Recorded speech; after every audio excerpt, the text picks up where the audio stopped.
हाँ sir, but ऐसे cut cut के आ रही है।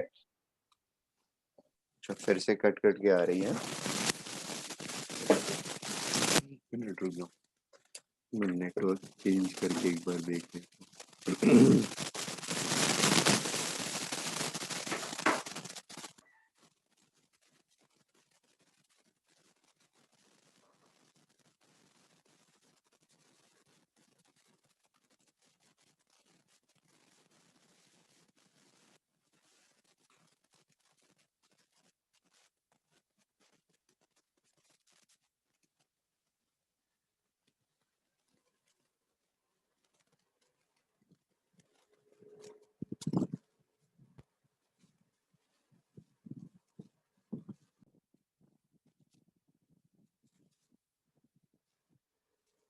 Hello, will there be a radial node in 3p?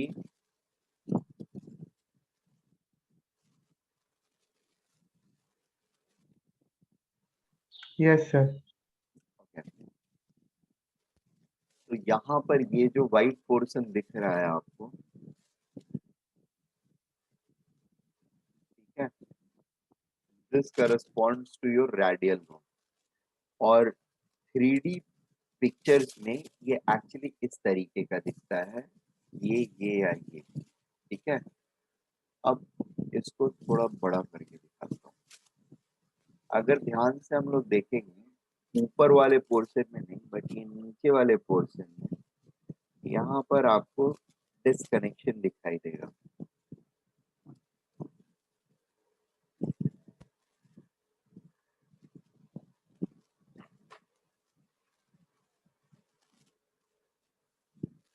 देख पा रहे हैं हम लोग? इज इट विजिबल या not visible at all?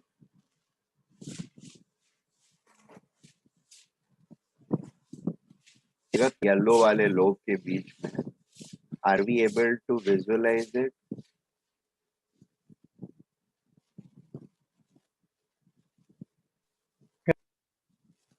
Okay, so if we are able to visualise it, तो यही पर्पस था बेसिकली। ये भी डंबल शेप्ड है, बट ये दोनों डंबल्स, दोनों पार्ट, इन इस पार्ट, ये और ये, इसके बीच में there is a gap, and that gap indicates the spherical node portion, the spherical node portion, or a radius r where uh, probability of finding electrons is zero in a spherical cell. बात समझ में आई? और हाँ दीदी, वो exam जो है ना ट्वेल्थ का, वो मई के लिए पोस्टपोन हो गया है। हाँ, ये इसका नोटिस आ गया है। हाँ हाँ, 23 से कॉलेज चालू है, प्रैक्टिकल्स के लिए चालू है।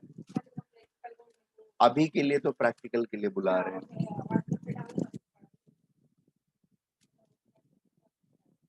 अच्छा, प्रैक्टिकल, ओके।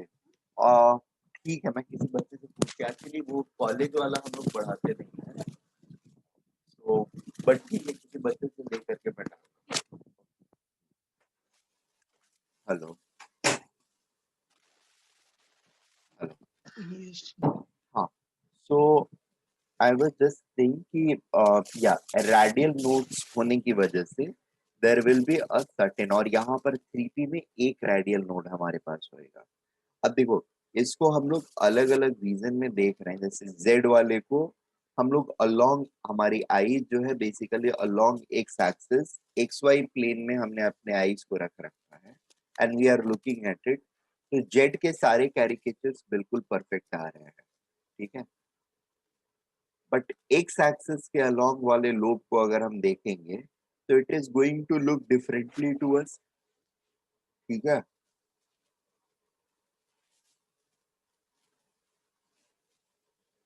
हमारी आईज अभी भी, सॉरी, हमारी आईज अगर एक्स वाई प्लेन में है, वाई वाले को देख रहे हैं तो ऐसा दिख रहा है। वाई एक्सिस के अलॉन्ग बेसिकली हम देख रहे थे, हमने अपनी आईज को यहीं पे रख रखा है। यहाँ पर भी वहीं वहीं रख रखा था। वाई एक्सिस के अलॉन्ग देख रहे थे, एक्स गलती से बोल गया मैं। और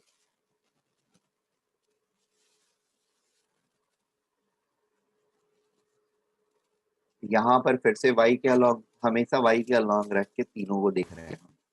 जेड में जैसा दिख रहा है वैसे ही सारी चीजें हमको दिख रही है, बस वो दिख रहा है कि वो वहां पर इट इज वर्टिकली अपवर्ड और यहाँ पर it is horizontal. That is the only difference we are getting to see. Otherwise बाकी structure wise it is appearing same in X and Z, where Y वाले का स्ट्रक्चर हमको different दिख रहा है। ठीक है, that is just because of reason, reality में ये डिफरेंट नहीं है। ठीक है, फिर हम 4p पर आते हैं, तो 4p कैसा दिखेगा। और यहाँ पर देखो दो छोटे छोटे लोब्स आ गए, एक छोटा लोब ये, दूसरा छोटा लोब ये, और ये तीसरा बड़ा लोब। ठीक है, तो 4p में बेसिकली हमारे पास दो रेडियल नोड होते हैं और एक ये होता है, क्या बोलते हैं,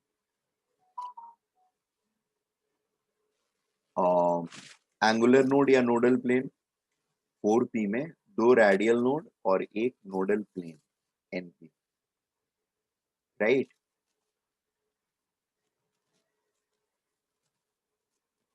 सो दो नोडल प्लेन, सॉरी दो रेडियल नोड्स को इंडिकेट करने के लिए we have to create two lobes, मतलब तीन डिफरेंट लॉब्स। तीन एक ही लॉब को बेसिकली तीन डिफरेंट पार्ट्स में डिवाइड करना पड़ेगा। That is what we are doing over here. ठीक है, एक r1 डिस्टेंस पे, एक r2 डिस्टेंस पर there is disconnect, there is disconnect. Making sense. अब इसको भी तीन अलग अलग डायरेक्शंस में रख के हम देखेंगे, अब बट देख एक ही डायरेक्शन से रहे तो तीन अलग अलग तरीके का दिखेगा। 5p में there are going to be, इसमें y एक्सिस वाला पहले रख दिया है, z एक्सिस वाला बाद में रखा है, और x एक्सिस वाला उसके बाजू में रखा है। नाउ द थिंग इज यहाँ पर भी, यहाँ पर हमको तीन रेडियल नोड्स दिखेंगे। ठीक है,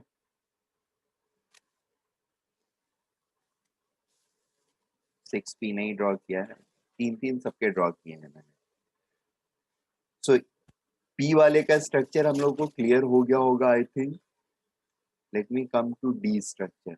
अच्छा, यहाँ पर एक चीज और बताता ही चलो, और यहाँ पर ये जो 4,1,0 या 4,1,1, ठीक है, 4,1,1, ये बेसिकली हमारा क्वांटम नंबर्स का कॉम्बिनेशन है। ये n की वैल्यू है, l की वैल्यू है और m की वैल्यू है।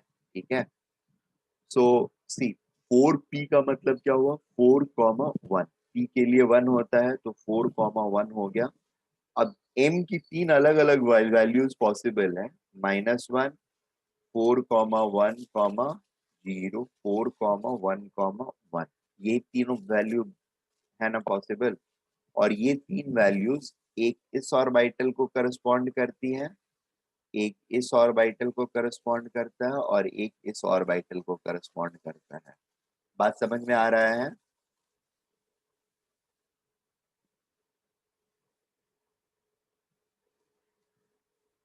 ठीक है, सर ये लास्ट वाला पॉइंट नहीं समझा।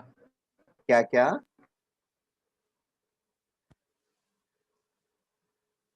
सर ये लास्ट वाला पॉइंट नहीं समझा। कौन सा पॉइंट। सर करस्पॉन्डिंग ऑर्बिटल्स वाला। करस्पॉन्डिंग ऑर्बिटल्स वाला नहीं समझा। अच्छा, नहीं इसमें समझना क्या है, 4,1 का मतलब क्या है, फोर्थ ऑर्बिट का पी ऑर्बिटल।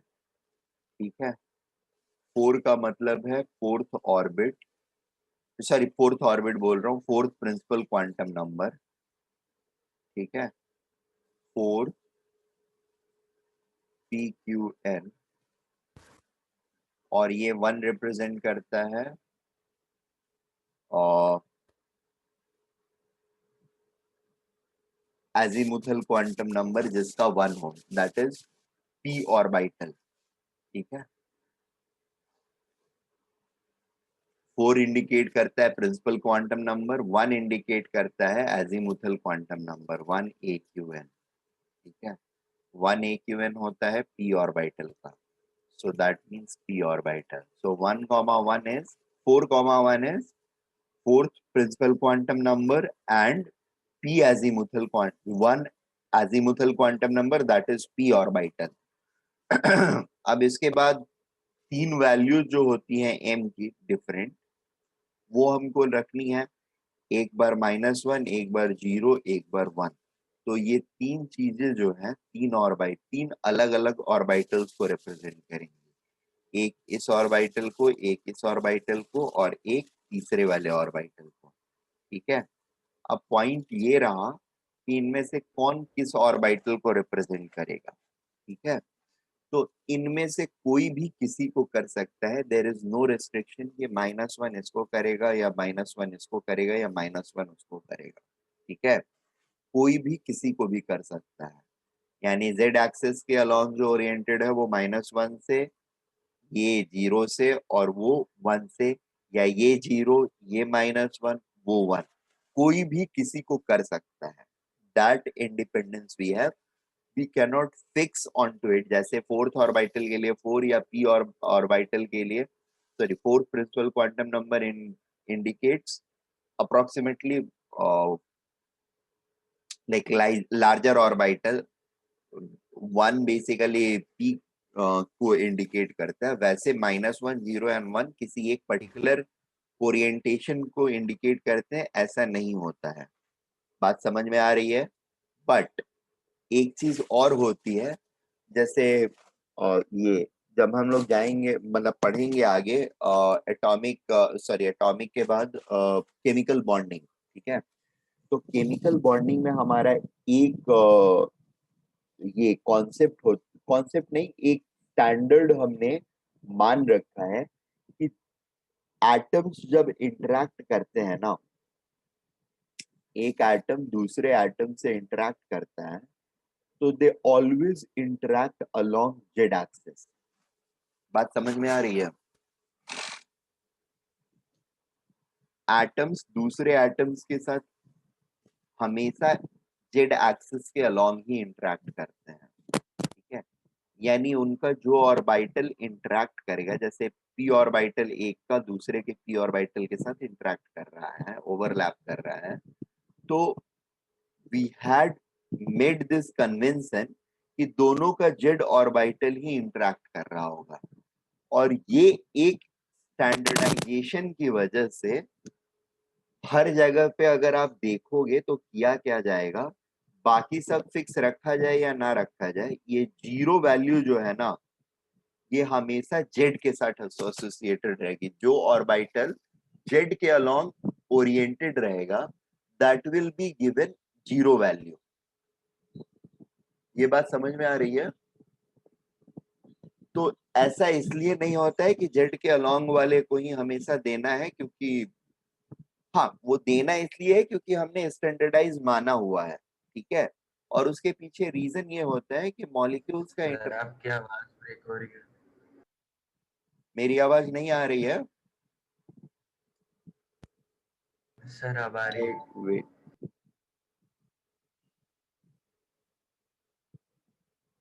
अभी आ रही है? Yes, sir. ओके, हाँ, सेइंग कि चूंकि मॉलिक्यूल का फॉर्मेशन जेड एक्सिस के अलोंग ओरिएंटेशन पे लिया जाता है कि जेड एक्सिस के अलोंग ओरिएंटेड जो ऑर्बिटल होगा वही इंटरैक्ट करेगा, इसलिए जेड एक्सिस को हमने स्टैंडर्ड एक्सिस मान लिया है।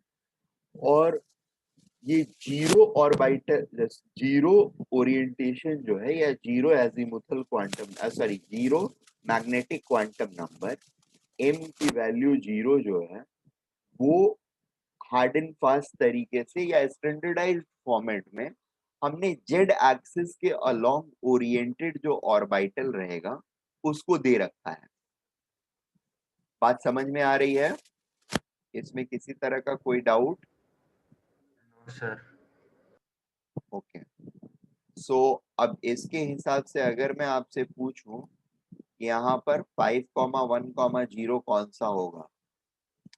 विल दिस बी 5,1,0 या ये 5,1,0 होगा या ये 5,1,0 होगा? तो what will be your answer? A B C में से कौन सा 5,1,0 होगा?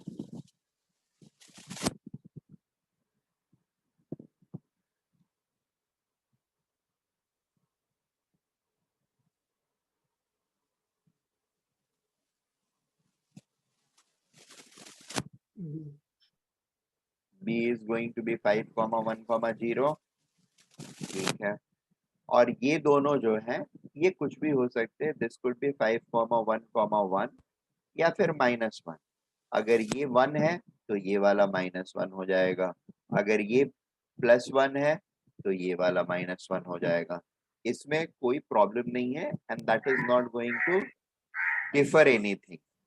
इसकी किसी भी प्रॉपर्टी को वो डिफर नहीं करेगा. सर ये एक बार रिपीट कीजिए ना, मैं जरा डिस्कनेक्ट हो गया.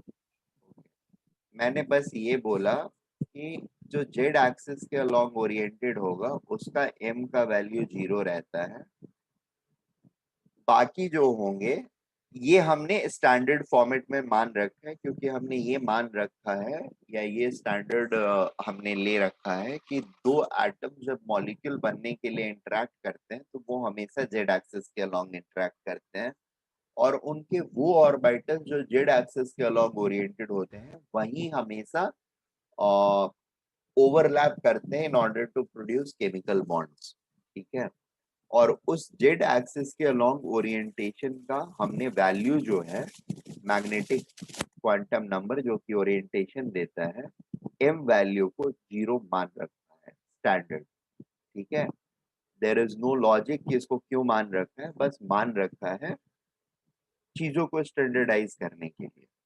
बाकी X axis and Y axis के अलोंग ओरिएंटेड, ये एक्स एक्सिस के अलोंग ओरिएंटेड और ये वाई एक्सिस के अलोंग ओरिएंटेड वाले जो हैं इनका कोई स्टैंडर्ड नहीं है रेफरेंस.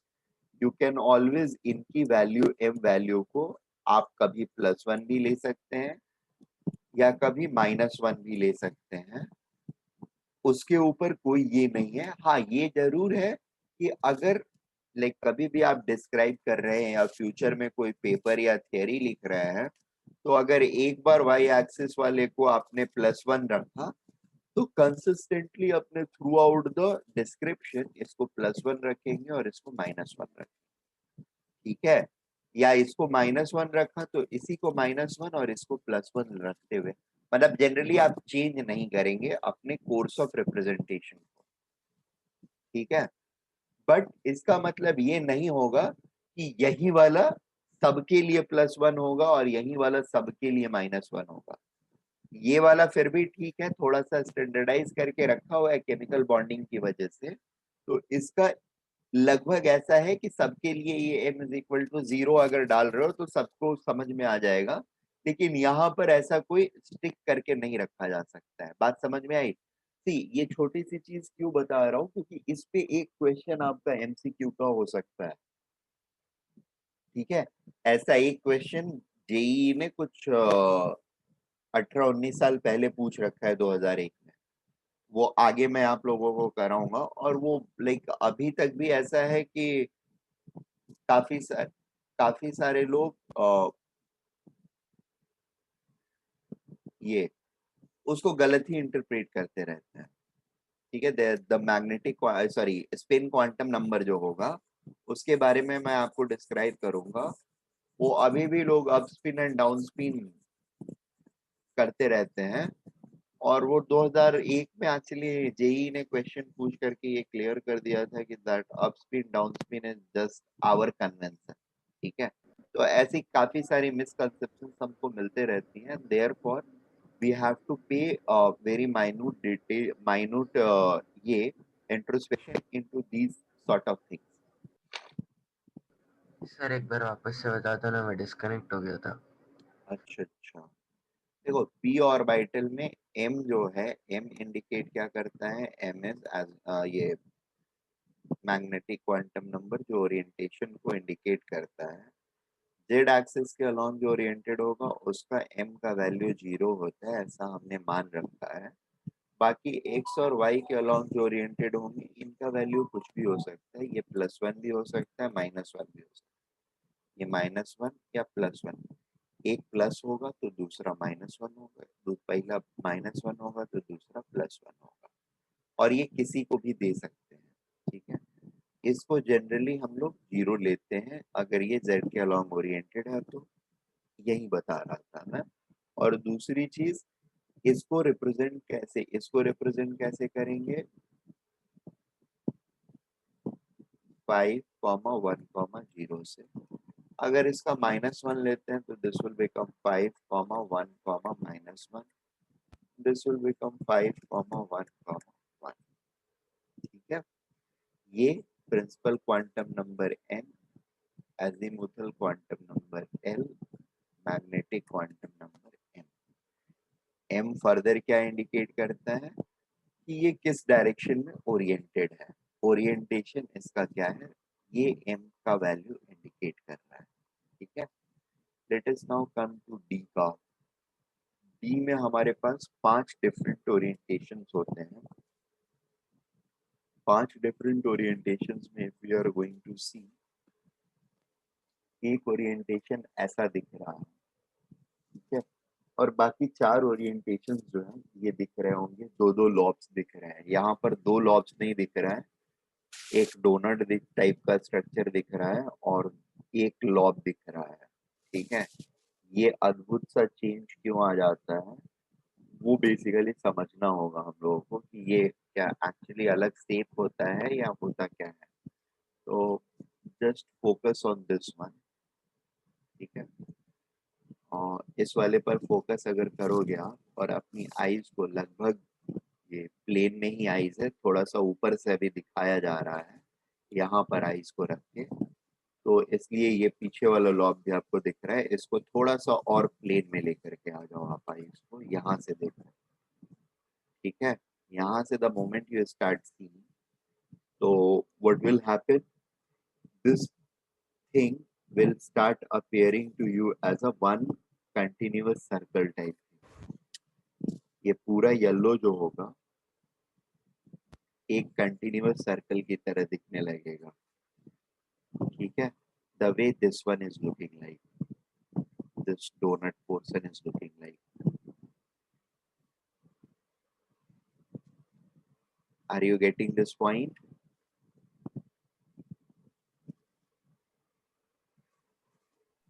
Yes. ठीक है, so it is just your vision which has changed this structure और perception। रियलिटी में इसका भी स्ट्रक्चर जो है वो है ऐसा ही। ठीक है, सारे डी ऑर्बिटल्स एग्जैक्टली सेम तरह के होते हैं, किसी में कोई डिफरेंस नहीं होता है। इनमें भी 2 लोब्स होते हैं, इनमें भी 2 लोब्स हैं, बस हमने देखा इस वाले को अलग एंगल से हम देख रहे हैं, इसकी वजह से हमको ये ऐसा दिख रहा है। अदरवाइज ये भी हमको ऐसा ही दिखता, और एक्चुअली हम देख कहाँ से रहे हैं, तो एक्स वाई प्लेन में ये जेड के अलॉन्ग ओरिएंटेड है, जेड के अलॉन्ग मेरा ये वाला लॉब ओरिएंटेड है। ठीक है, तो ये दोनों लोब्स जो हैं ये एक्स वाई प्लेन में आ जाते हैं। ठीक है, और एक्स वाई प्लेन में आ जाते हैं, और मेरी आई जो है वो भी एक्स वाई प्लेन में ही फिक्स है। इसकी वजह से ये मुझे ऐसा दिखने लगता है, और इसको हम इस तरीके से रिप्रेजेंट करते हैं। अच्छा, वहां पर जो था नाम जो लिखते थे P x P Y P Z लिखते थे। ठीक है, इसमें p के टाइम पर we write the name as y के अलॉन्ग ओरिएंटेड है तो पी वाई, z x के अलॉन्ग ओरिएंटेड है पी एक्स, और z के अलॉन्ग ओरिएंटेड है तो पी जेड लिखते हैं। ठीक है, यहाँ पर लिखा हुआ है। फाइन, बाकियों में तो नहीं लिख रखा है मैंने, वहां पे लिख रखा है। ठीक है, वो वही होता है। यहाँ पर देखो क्या होता है, इस पर फिर अगेन थोड़ा सा हमको फोकस कर लेना होगा डी वाले केस में we have a different set of naming. This is known as देखिए इसके लोब्स किस किस एक्सेस के बीच में फंसे हुए हैं. Can you look it out. कौन से एक्सेस के बीच में इसके लोब फंसे हुए हैं. Z और X. जेड और एक्स में फंसे हुए हैं. जेड तो ऊपर है. जेड तो ऊपर है. जेड में कहाँ फंसा हुआ है. मुझे तो वाई और एक्स दिख रहा है.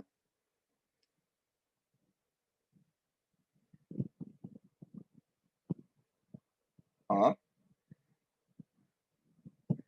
Yes. तो बेसिकली एक्स और वाई के बीच में अगर रहते हैं लोब्स, एक पेयर ऑफ लोब्स एक्स और वाई और दूसरा भी एक्स एंड वाई, मतलब सारे एक्स एंड वाई लोब्स के सॉरी एक्सिस के बीच में फंसे हुए हैं at 45 degree to the axis. This is going to be named as 3D XY. ठीक है. एक्स जेड में जेड एक्सिस और एक्स एक्सिस, जेड एक्सिस और एक्स एक्सिस के बीच में सारे लोब्स फंसे हुए हैं. ठीक है. It is named DXZ. Y और Z के बीच में जब फंसे रहेंगे we are going to call it 3DYZ. ठीक है. तो ये तीन के नाम तो इजी हो जाते हैं याद रखना. तीसरा जो होता है उसमें इंस्टेड ऑफ बिटवीन एक्सिस फंसे रहने के, ये जो है ये ऑन द एक्सिस फंसे हुए होते हैं. ठीक है. ऑन द एक्सिस फंसे हुए होते हैं मतलब ये एक्स एक्सिस और वाई एक्सिस के अलोंग ओरिएंटेड रहते हैं. ठीक है. एक पेयर ऑफ लोब जो होगा वो वाई एक्सिस के अलोंग है और एक pair of lobe X axis के अलोंग है. And we name this one as 3D X square minus Y square. ठीक है. क्या नाम देते हैं इसको. 3x square minus Y square. X square minus Y square किधर अलाइंड होएगा. It will be aligned along x axis and Y axis. ठीक है. Is it okay.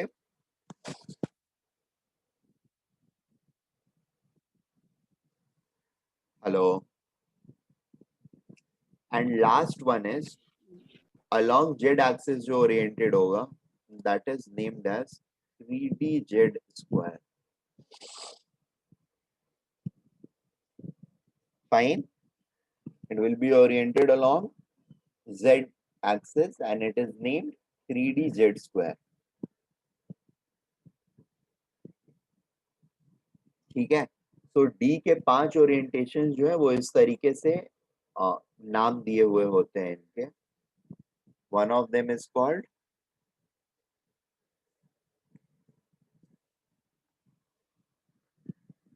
DXY, DYZ, DXZ,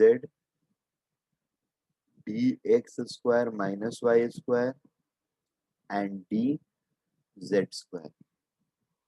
ठीक है. एक्स वाई किधर ओरिएंटेड होएगा. It will be oriented in between X and Y axis. ये X है ये वाई है. वाई जेड ये वाई और ये जेड तो ये ऐसे ओरिएंटेड रहेंगे. ठीक है. एक्स जेड वाला कैसे ओरिएंटेड रहेगा. ये एक्स एक्सिस ये Z axis. It is going to be oriented like this. ठीक है. एक्स स्क्वायर वाई स्क्वायर कैसे ओरिएंटेड रहेगा. तो ये एक्स एक्सिस ये वाई एक्सिस तो ये ऐसे ओरिएंटेड रहेगा. ठीक है. और जेड स्क्वायर वाला कैसे ओरिएंटेड रहेगा. तो जेड स्क्वायर वाला ये जेड एक्सिस और ये एक्स वाई प्लेन होता है. ये एक तो ऐसे रहेगा और दूसरा ऐसे सर्कल में दिखता रहता है. बात समझा.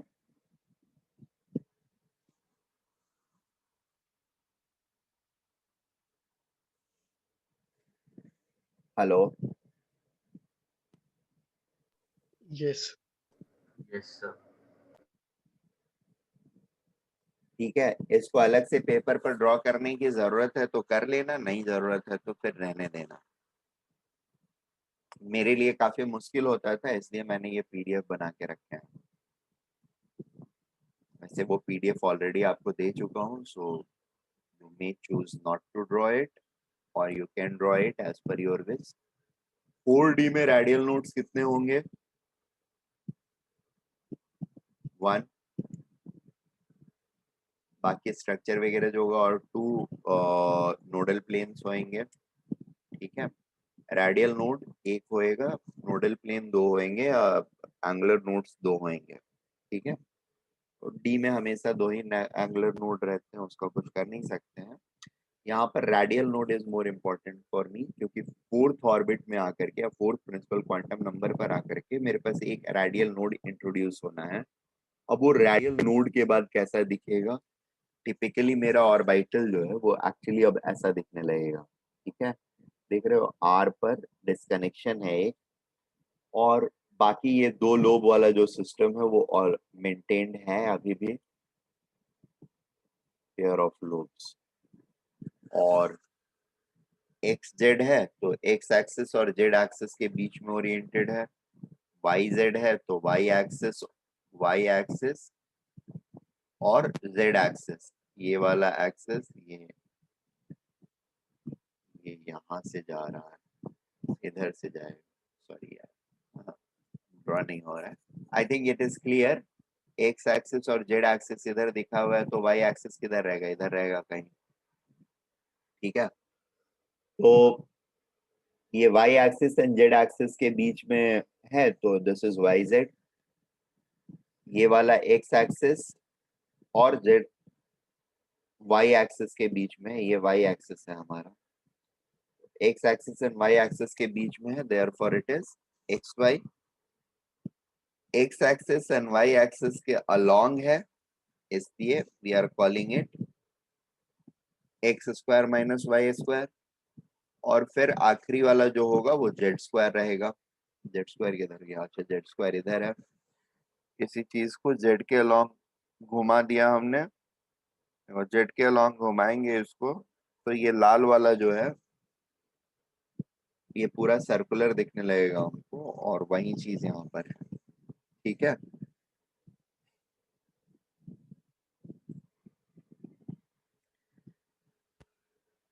Is it okay?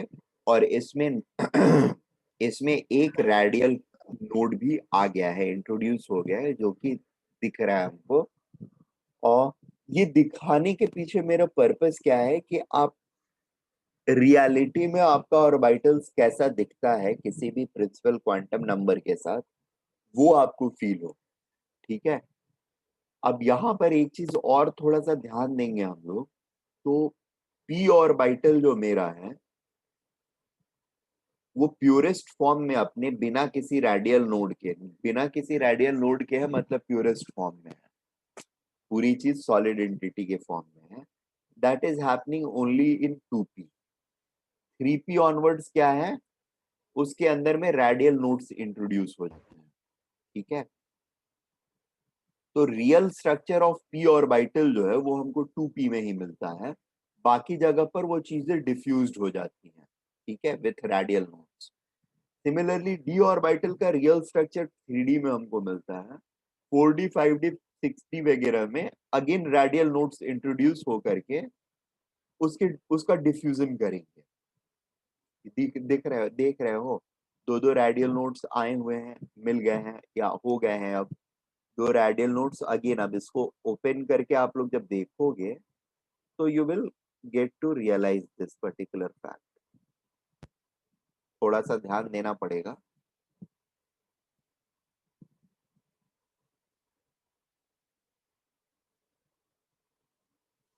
फाइन, ये वाली चीज समझ में आ गई। अच्छा देखो, जैसे P का जो एक्स वाई जेड है ये तो आपको पता रहना चाहिए। D का एक्स वाई जेड जो है, D X Y, D Y Z, D X Z, D X square minus Y square and D Z square, ये किस चीज को रिप्रेजेंट करते हैं या इनका नाम क्या क्या होता है, ये आपको ध्यान रहना चाहिए। ठीक है, दिस इज समथिंग जहां तक आपको ध्यान रहना चाहिए। You should not be like in one, you should not wonder if somebody tells in front of you dx square minus y square। ठीक है, तो आपको समझ में नहीं आ रहा है कि किस ऑर्बिटल की बात कर रहा है, ऐसा नहीं होना चाहिए। बात समझ में आ रही है? या डी जेड स्क्वायर अगर बोल दिया किसी ने तो किस ऑर्बिटल की बात करी जा रही है ये आपको नहीं पता रहेगा, तो that is a bad thing. बात समझ में आ रही है? हाउएवर एफ वाले के लिए मैं सेम चीज नहीं बोलूंगा आपको। एफ वाले का नोमेनक्लेचर काफी कॉम्प्लिकेटेड रहेगा, तो ये अगर आप नहीं भी याद रखते हो तब भी चलेगा। इसके नोमेनक्लेचर्स को याद रखना मैंडेटरी नहीं है। ठीक है, एफ वाले में टोटल 7 रहते हैं।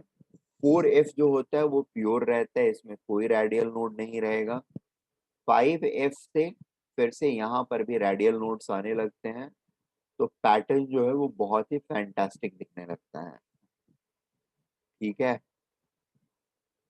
6F जो है ये देखो कितना फैंटास्टिक है,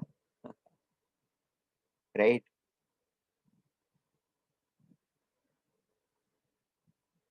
hello, Yes, sir. yeah, so this is an orbital oriented along z axis, it is called z cube। फिर से मैं बोल रहा हूँ, अब यहाँ से ये नाम याद रखने आपको जरूरी नहीं है, you may choose to forget it. ठीक है, एंड यहाँ पर बस एक ही चीज है, ये 0 को कंप्लाई करता है और इसके लिए 1 दिया गया है, बट दिस डजंट मीन कि इसी के लिए 1 रहेगा। 1 2 3 किसी के लिए भी हो सकता है, so there is no compulsion as such. ठीक है, 2 इन दोनों के लिए, इसके लिए 2 यूज किया हुआ है, इसके लिए 3 प्लस माइनस 3 यूज किया हुआ है, but there is no compulsion. Again I am saying any of the sets can be given any of the numbers। ठीक है, -3 से लेकर के +3 के बीच का कोई भी मैग्नेटिक क्वांटम नंबर आप किसी को भी दे सकते हो, उसमें कोई कंपल्सन नहीं है। Fine,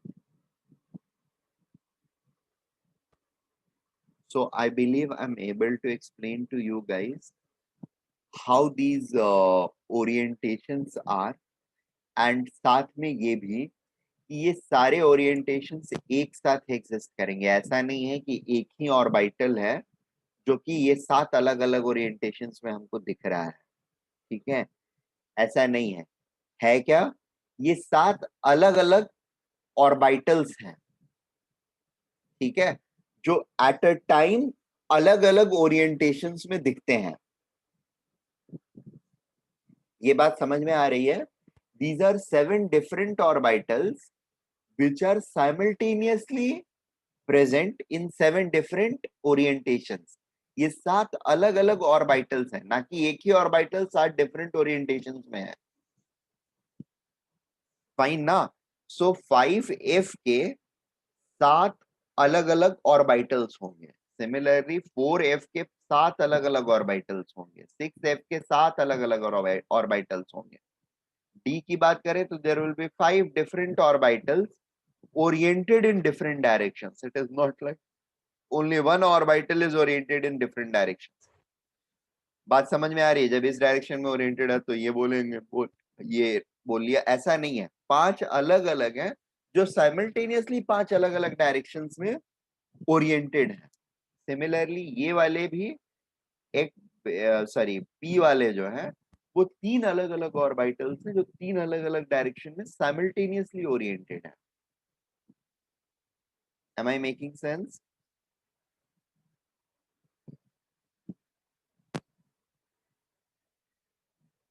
Yes, sir. Yes, sir. Yes, sir. Fine।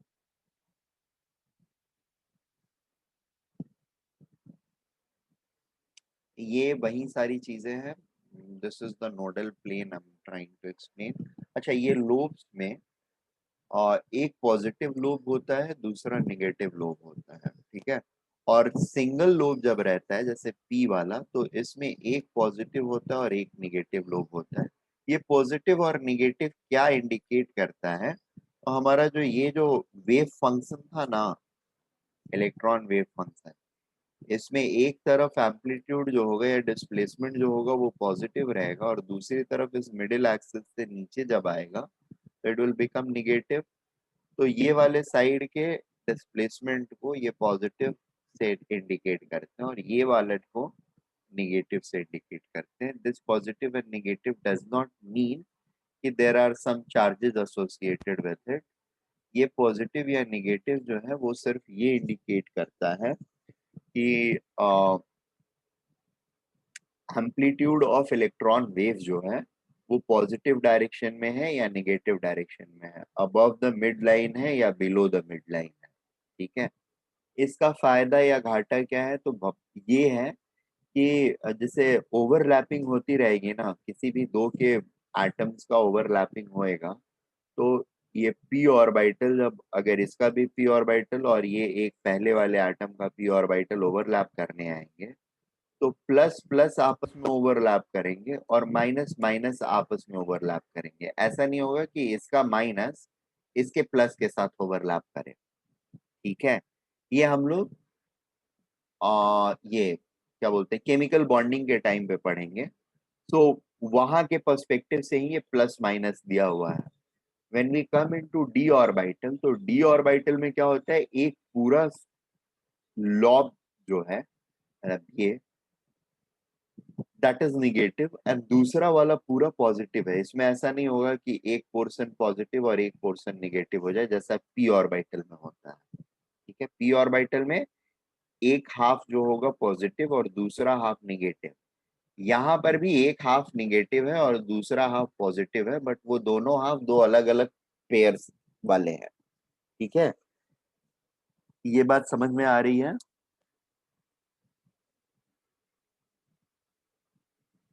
Hello?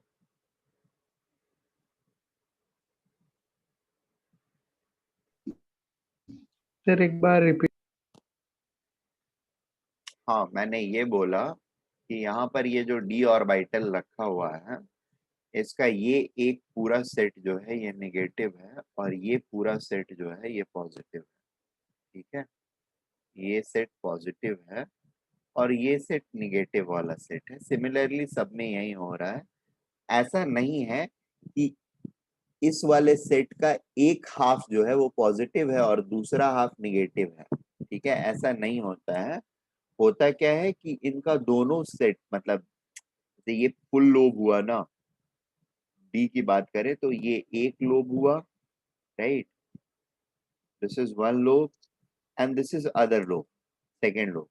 तो अगर ये वाला लोब पॉजिटिव होएगा तो ये पोर्शन भी पॉजिटिव होएगा और ये पोर्शन भी पॉजिटिव होएगा, और निगेटिव में ये पोर्शन और ये पोर्शन दोनों निगेटिव होएगा। अगर कहीं पर हमको ऐसा ड्रॉ किया हुआ मिले कि ये है और ये है और ये है, इसका ये पॉजिटिव हो और ये निगेटिव डला हुआ हो और इधर ये पॉजिटिव और इधर ये निगेटिव डला हुआ हो, अगर ऐसा ड्रॉ किया हुआ मिले तो this is not correct D orbital. बात समझ में आ रही है आपको? This is not correct D orbital. What is correct D orbital representation? This is correct D orbital representation. Plus रहेगा तो पूरा प्लस रहेगा, माइनस रहेगा तो पूरा माइनस रहेगा। पी वाले में क्या होता है, एक लोब पॉजिटिव होता है एक लोब निगेटिव होता है, और ये प्लस माइनस रिप्रेजेंट क्या कर रहे हैं? ये प्लस माइनस चार्जेस को रिप्रेजेंट नहीं कर रहे हैं, ये प्लस माइनस रिप्रेजेंट कर रहा है कि मेरा जो इलेक्ट्रॉन वेव था उसका डिस्प्लेसमेंट फ्रॉम मिडिल लाइन, ये मिडिल लाइन या सेंट्रल एक्सिस लेते हैं, इसका डिस्प्लेसमेंट टुवर्ड्स अप है या टुवर्ड्स डाउन है। तो टुवर्ड्स डाउन वाले फेज इस वाले पोर्शन को इस निगेटिव वाले से रिप्रेजेंट करते हैं और इस वाले पोर्शन को हम इस पॉजिटिव वाले से रिप्रेजेंट करते हैं। ठीक है, we understood this? Yes sir. Very good.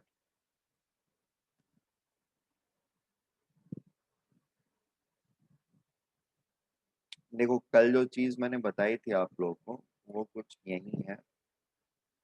इसमें और भी ऑर्बिटल्स को इन्होंने एक साथ डाल रखा है। हम्म,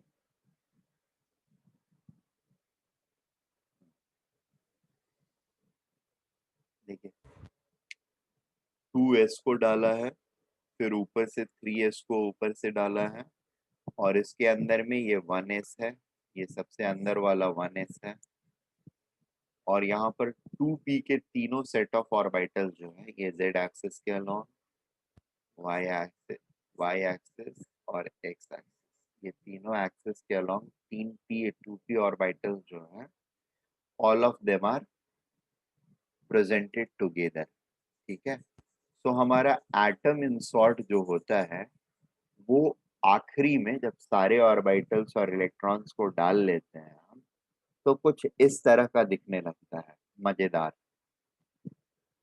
are we getting this point?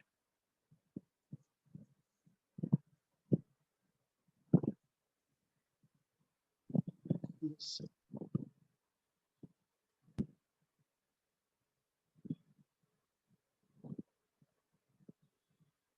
अब देखो यहाँ पर एक छोटा सा क्वेश्चन दिया है बेस्ड ऑन योर अंडरस्टैंडिंग।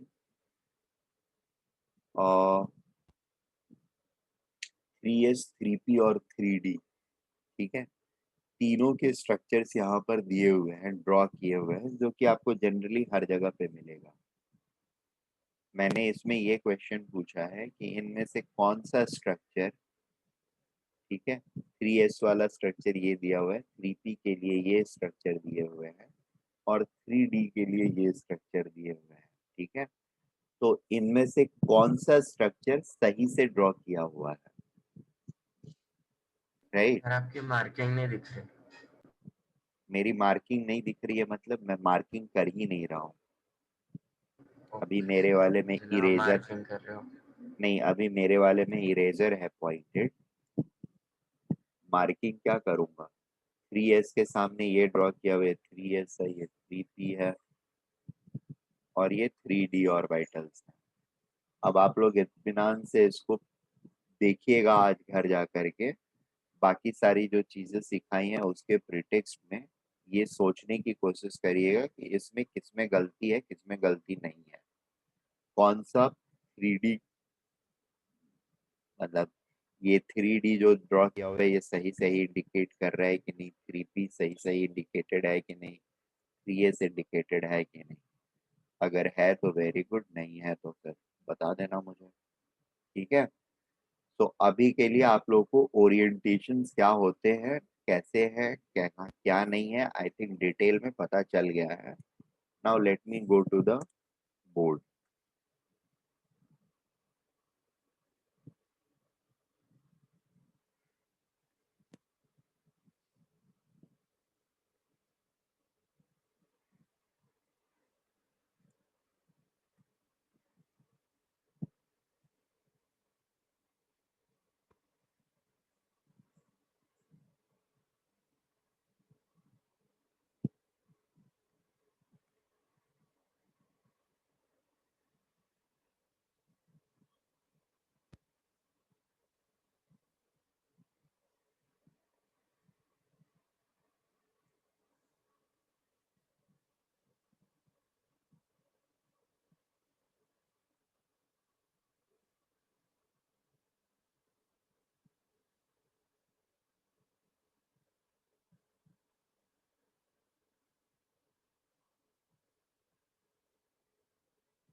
सो ये azimuth sorry magnetic quantum number हमारे डिफरेंट ऑर्बिटल्स के डिफरेंट ओरिएंटेशंस को रिप्रेजेंट करते हैं, ठीक है।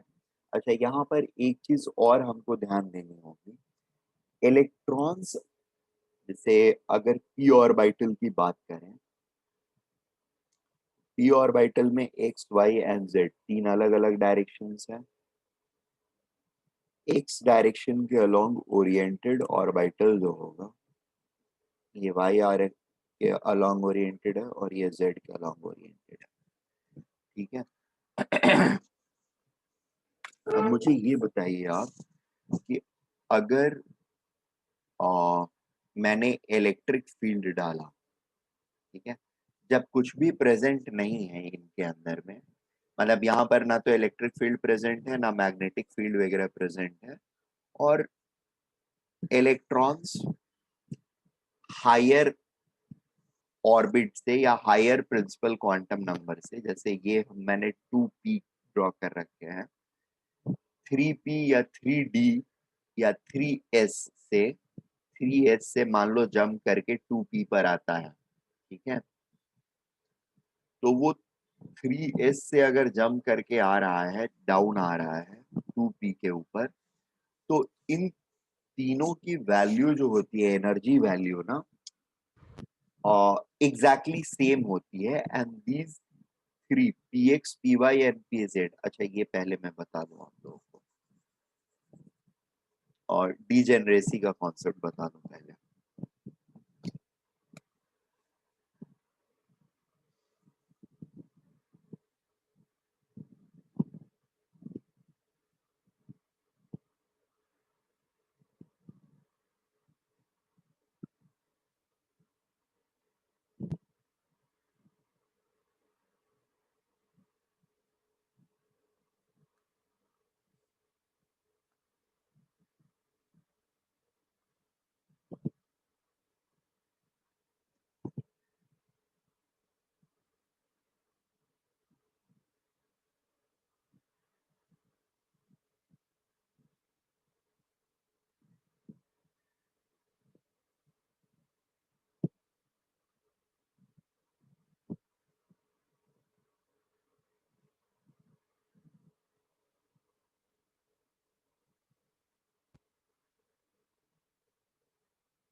अच्छा देखो, बहुत सिंपल सी चीज है, ये 4p के अगर तीनों डिफरेंट ओरिएंटेशंस को देखेंगे हम, तो इनका प्रिंसिपल क्वांटम नंबर n का वैल्यू और एजीमुथल क्वांटम नंबर l का वैल्यू, ये दोनों तो सेम रहेगा। ठीक है, अगर ये दोनों सेम रहेगा तो फिर वी कांट एक्सपेक्ट कि इनकी एनर्जी डिफरेंट हो। क्यों? क्योंकि एनर्जी ऑफ ऑर्बिटल किस चीज पर डिपेंड करती है? n और l के वैल्यू पर, राइट ना? It does not depend on anything else. Am I making sense?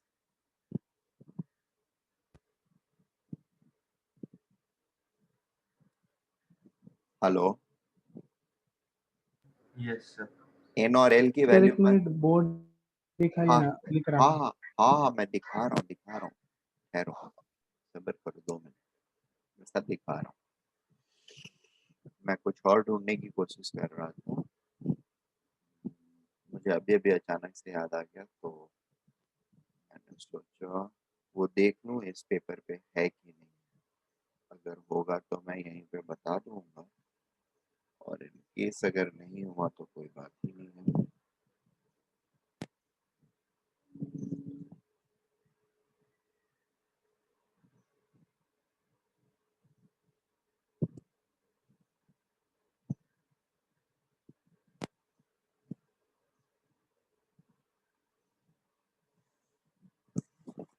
नहीं, वो वाली चीज इसमें नोट नहीं कर रही, सॉरी।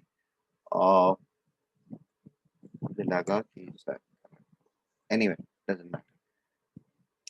सो एनर्जी ऑर्बिटल्स की सेम रहेगी, और क्योंकि उनका प्रिंसिपल क्वांटम नंबर और एजीमुथल क्वांटम नंबर सेम है, और क्योंकि ये सेम है इसलिए एनर्जी सारे ये ऑर्बिटल्स के जिनका ओरिएंटेशन सिर्फ डिफरेंट रहेगा, उनकी एनर्जी फिर भी सेम ही रहेगी। ठीक है, एंड चूंकि एनर्जी सेम रहती है इसलिए हम उनको क्या बोलते हैं? Degenerated orbitals.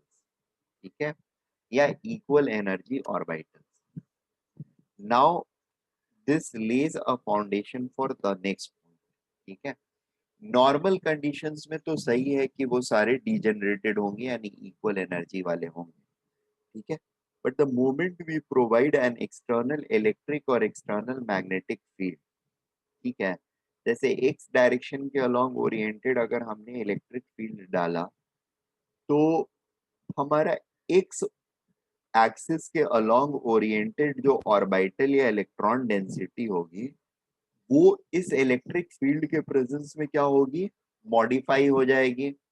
लेकिन y और z एक्सिस के अलोंग ओरिएंटेड वाले जो होंगे, इनके अंदर जो चेंजेस होंगे, that won't be awkward. Awkward मतलब इसके दोनों लोब में बराबर चेंजेस होंगे। बात समझ में आ रही है?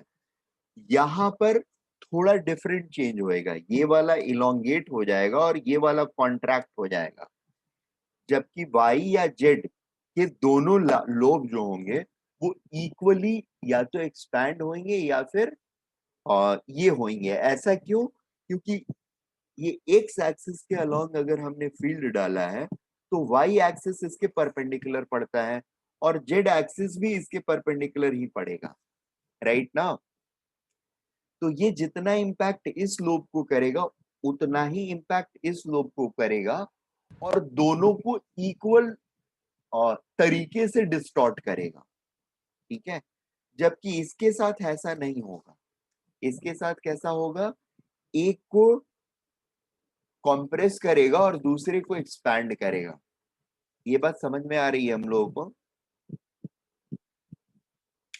सो एक्सटर्नल इलेक्ट्रिक या एक्सटर्नल मैग्नेटिक फील्ड में अलग अलग ओरिएंटेशन, ऑर्बिटल ओरिएंटेशन जो है, या अलग अलग ओरिएंटेशन में रहने वाला इलेक्ट्रॉन क्लाउड जो है, वो अलग तरीके से डिस्टॉर्ट होएगा। Am I making sense? और चूंकि वो अलग तरीके से डिस्टॉर्ट होएगा, तो उसकी एनर्जी जो होगी that will become different in different directions. Is it okay?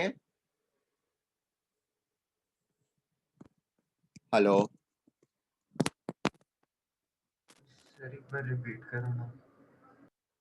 हाँ हाँ, बेसिकली मैं ये बोल रहा था कि हमारा इलेक्ट्रॉन क्लाउड जो डिफरेंट डायरेक्शंस में ओरिएंटेड है, ठीक है ना।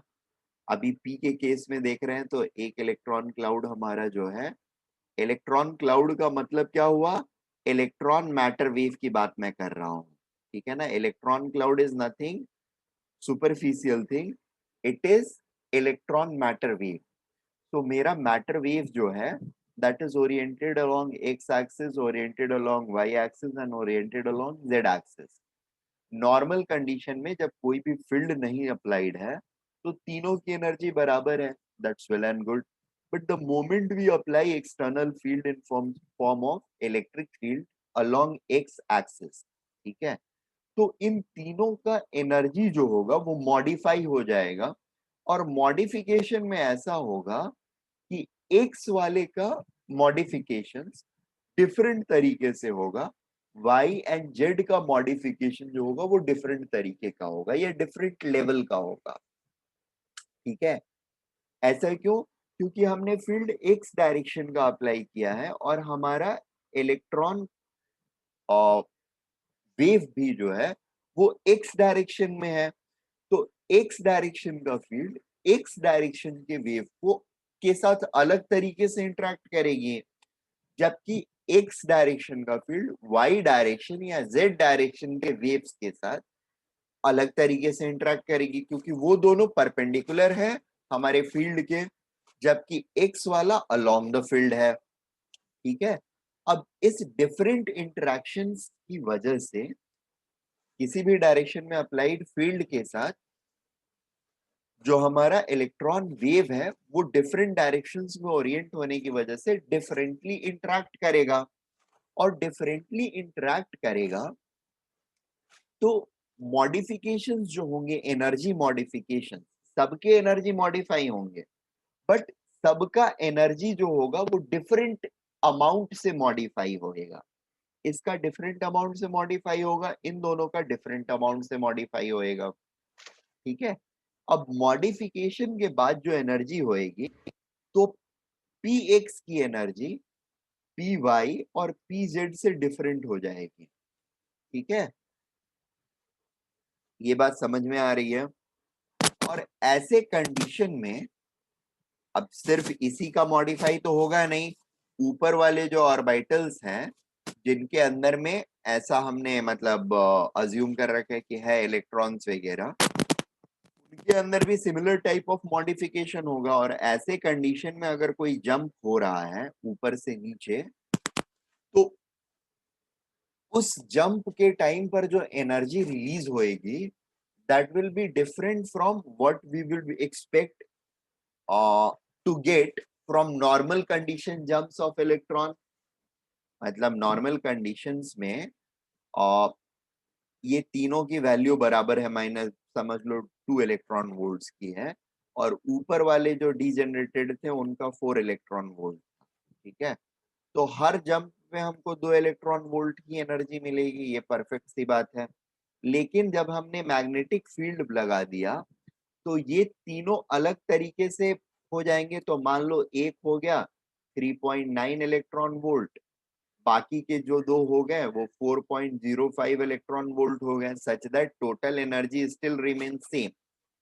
इनटू 2 करेंगे तो सबका मल्टीप्लाई करके 12 इलेक्ट्रॉन वोल्ट एनर्जी हुई, और यहाँ पर भी 12 इलेक्ट्रॉन वोल्ट आएगी 8.1 प्लस 3.9, बट मॉडिफाई होने के बाद एनर्जीज डिफरेंट हो गई। सिमिलर मॉडिफिकेशन यहाँ पर 2 इलेक्ट्रॉन वोल्ट वाले में आएगा, मान लो ये भी 1.9 हो जाता है और बाकी के दो जो हैं वो 2.05 इलेक्ट्रॉन वोल्ट हो जाते हैं। ये एनर्जी मॉडिफिकेशन समझ में आ रहा है ना?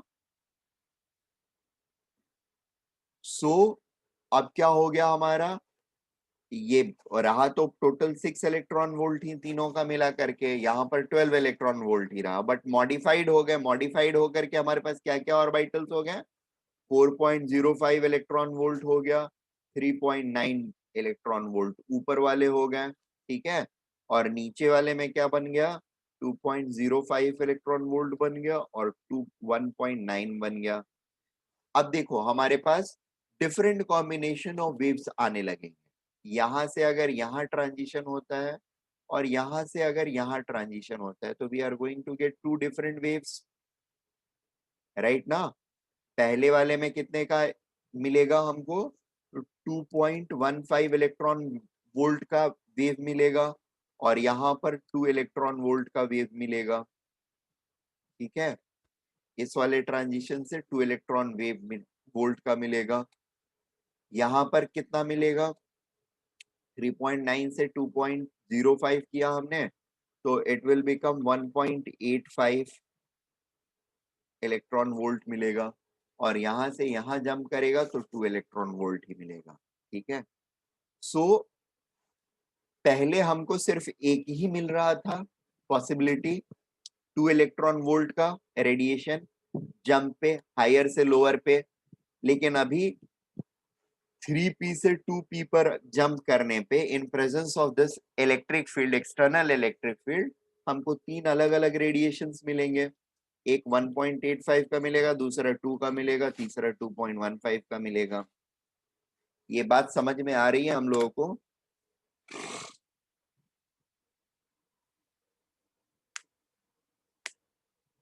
Hello, Yes, sir. ठीक है। And this is called as splitting of spectral lines in presence of external electric और magnetic field। एक्सटर्नल इलेक्ट्रिक और मैग्नेटिक फील्ड के प्रेजेंस में ये 3 स्पेक्ट्रल लाइंस जो होंगे ये क्या होंगे, अलग अलग डिफरेंशिएट हो जाएंगे, ठीक है ना। ये डिफरेंशिएशन क्यों हुआ, क्योंकि ऑर्बिटल्स की एनर्जी डिफरेंशिएट हो गई, ठीक है। अब वो डीजेनरेटेड नहीं रहे, अलग अलग ओरिएंटेशंस वाले अब सेम एनर्जी के नहीं रहे, जिसकी वजह से हमारा वेव्स जो है जो वहां से आ रहा है वो अलग अलग एनर्जी का आ रहा है and they are giving a differentiated और डिफरेंट वेव्स ऑल टुगेदर। अभी बस खत्म कर रहा हूं, ये आखिरी point, making sense. So Bohr's model Zeeman और स्टार्क इफेक्ट को नहीं कर पा रहा था एक्सप्लेन। नाउ ये नया मॉडल जो है that is able to explain the splitting of spectral lines in presence of external electric and magnetic field with the concept of degenerated orbitals, ठीक है। ठीक है, डीजेनरेटेड ऑर्बिटल्स की वजह से वो डिफरेंट ओरिएंटेड होंगे और डिफरेंट ओरिएंटेशन की वजह से डिफरेंटली रिस्पॉन्ड करेंगे to electric and magnetic field in a particular direction, ठीक है। जिसकी वजह से उनको डिफरेंट एनर्जीज, सॉरी, ट्रांजिशन में डिफरेंट एनर्जी वेवलेंथ ये करेंगे, इमिट करेंगे। क्लियर है? पॉइंट मैं अगले लेक्चर में लिखवा दूंगा, अभी के लिए we will stop here only. Fine, okay sir. Okay, bye for now. Bye sir, Yes, thank sir. You Bye, sir. sir.